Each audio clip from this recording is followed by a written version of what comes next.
Hi friends, മൈസൂരിൽ October 6 നടന്ന അതായത് ലാസ്റ്റ് സൺഡേ നടന്ന ഡ്രോൺ ഷോയുടെ ഷൂട്ടേജുകളാണ്. മൈസൂർ ദസറ എന്ന് പറയുന്നത് ലോക പ്രശസ്തി ആർജിച്ച ഒരു ഫെസ്റ്റിവലാണ്.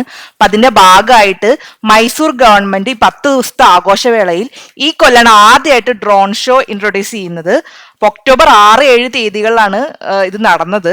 ഇത് പബ്ലിക്കിന് ഫ്രീ ആയിരുന്നു, അതായത് ഗവൺമെന്റ് ജീവനക്കാർക്ക് പാസ്ഡ് ആയിട്ടുള്ള ഒരു എൻട്രി ഉണ്ടായിരുന്നു.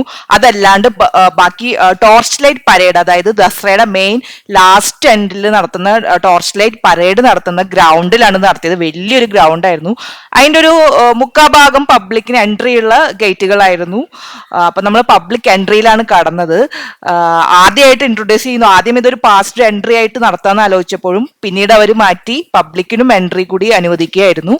ഇനി ഇതിന്റെ തുടർ ഭാഗങ്ങൾ കാണണം എന്നുള്ളവർക്ക് ടോർച്ച് ലൈറ്റ് പരേഡ് ഉണ്ട്. പക്ഷേ അൺഫോർച്ചുനേറ്റ്ലി അതിന്റെ ടിക്കറ്റ് ഒക്കെ ഇപ്പൊ സോൾഡ് ഔട്ട് ആയി. ഇപ്പൊ ദസറ ഫെസ്റ്റിവലിന് മൈസൂർക്ക് വരുന്നവരാണെങ്കിൽ ടോർച്ച് ലൈറ്റ് പരേഡിന് ടിക്കറ്റ് എടുത്തവർക്ക് അതിന് 1000 rupees ആണ് ഒരാൾക്ക് എൻട്രി ഫീ. അതിൽ കൂടി ഈ ഐറ്റം ഉണ്ടാവും. ബട്ട് 6-7 നടന്ന ഈ ഡ്രോൺ ഷോ ഫ്രീ ആയിരുന്നു. 1500 ലൈറ്റഡ് ഡ്രോണുകൾ ഉപയോഗിച്ചിട്ട് ആകാശത്തെ തിളക്കിയൊരു ഡ്രോൺ ഷോ ആയിരുന്നു. എനിക്കത് പുതിയൊരു എക്സ്പീരിയൻസ് ആയിരുന്നു.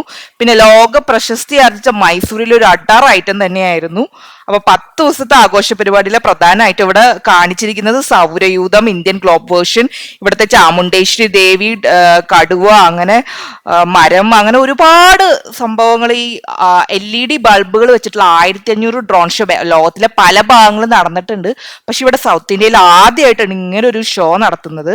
അപ്പൊ തീർച്ചയായിട്ടും എക്സ്പീരിയൻസ് ചെയ്യണം. അപ്പൊ എക്സ്പീരിയൻസ് ചെയ്യാത്തവർ അടുത്ത കൊല്ലം വരിക. അടുത്ത കൊല്ലം പബ്ലിക് എൻട്രി ഫ്രീ ആണോ എന്ന് അറിയില്ല, ബട്ട് ടിക്കറ്റ് എൻട്രി ആണെങ്കിൽ മുൻകൂട്ടി ദസറയ്ക്ക് മുന്നേ വരിക. അപ്പൊ മൈസൂർ വരുമ്പോൾ തീർച്ചയായിട്ടും ദസറ ടൈമിൽ വന്ന മൈസൂർ സ്ഥലങ്ങളുടെ ഒപ്പം തന്നെ ഈ ഷോകൾ ഇതൊക്കെ നമുക്ക് എക്സ്പീരിയൻസ് ചെയ്യാൻ പറ്റും. അപ്പൊ അതിന്റെ ഷൂട്ടേജുകളാണ് ഞാൻ ഇവിടെ കാണിക്കുന്നത്.